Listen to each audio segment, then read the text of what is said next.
On est aujourd'hui à l'événement en compagnie des tiers-lieux, organisé par la compagnie des tiers-lieux, mais également à l'événement October Make, qui lui est organisé par le RFF Labs. L'idée, c'est de faire de la fabrication un événement commun, un événement festif, de venir croiser en fait les regards de chacun, les idées, les envies, les besoins aussi de chacun des réseaux et de chacun des lieux, que ce soit des tiers-lieux et des tiers-lieux fabricants comme les Fab Labs.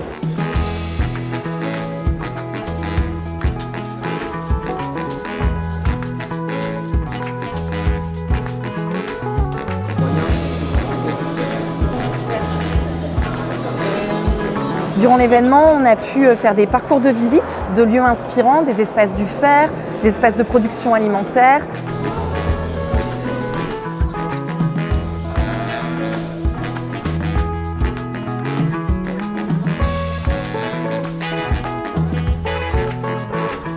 On est venu ici parce qu'on a un projet en commun sur la récupération de matériaux, etc. Et donc c'est le lieu idéal en fait. C'est une façon de voir en vrai ce qu'on voit un peu sur les réseaux sociaux aussi et du coup c'est extrêmement intéressant.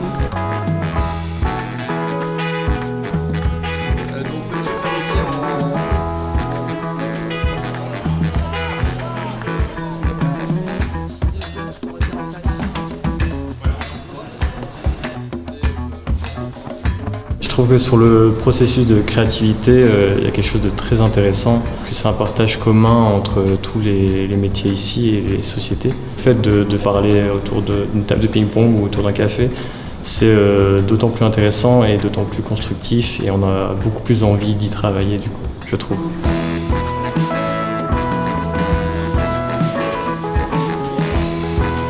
Ce qui m'a marqué, c'était de parler de la relation à l'objet.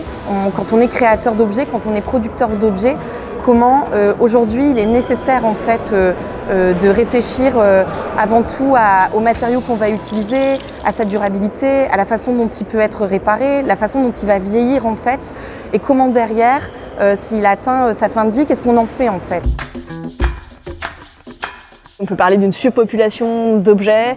On est habitué dans cette société de surproduction à être aussi dans une logique de surconsommation.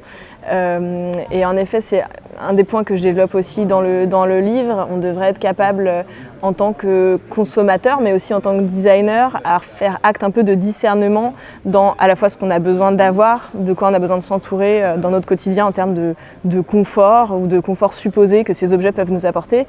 Et aussi en tant que designer, qu'est-ce qu'on a besoin de produire encore? Est-ce qu'on a besoin de dire oui à toutes les demandes qui nous sont faites? Est-ce qu'on ne peut pas aussi, justement en tant que designer, avoir comme rôle de faire un peu un design de frein et d'être un peu plus critique. On récupère dans les ressourceries, les Emmaüs, le Secours catholique, des tonnes et des tonnes de textiles dont on ne sait plus quoi faire. On n'arrive plus à les couler, les plateformes sont saturées, les ports sont saturés, le marché mondial est saturé, il y en a trop. Les initiatives du monde d'après, elles sont là en fait. Elles sont là, elles sont sous-financées, elles manquent de considération, elles manquent d'encouragement, elles manquent d'autorisation, mais elles sont là. Donc faire en sorte que le soutien à ces initiatives-là, massives, elles soient récupérées dans des politiques publiques avec les budgets qui vont bien avec, quoi. Les espaces du fer, c'est des lieux pour moi qui sont des lieux fabricants. Avant tout, qui produisent. On peut leur donner en fait la définition de Fab Labs, d'ateliers partagés, de lieux de makers, de communautés en tout cas fabricantes. Ils regroupent des communautés fabricantes et donc ils partagent cette passion et cette volonté en fait de fabriquer, de faire ensemble.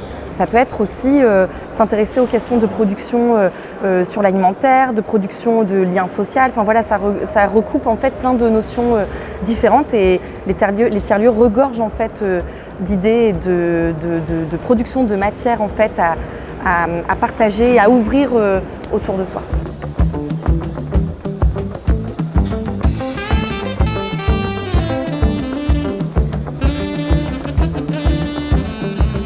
Moi, je suis venu ici en tant qu'expert de la logistique du dernier kilomètre. J'ai pu rencontrer des gens qui font de l'épicerie, des gens qui font de la micro-ferme, des gens qui font de la bière, et pouvoir discuter de ça avec eux et apporter chacun nos expertises pour pouvoir la partager avec les autres qui étaient là.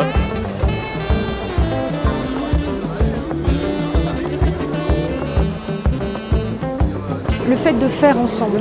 Voilà. On a besoin de causer, mais on a aussi besoin de faire, de construire. d'être dans le concret. Et je pense que ça, c'est vraiment essentiel. Et c'est aussi ce qui crée de l'entraide entre les gens.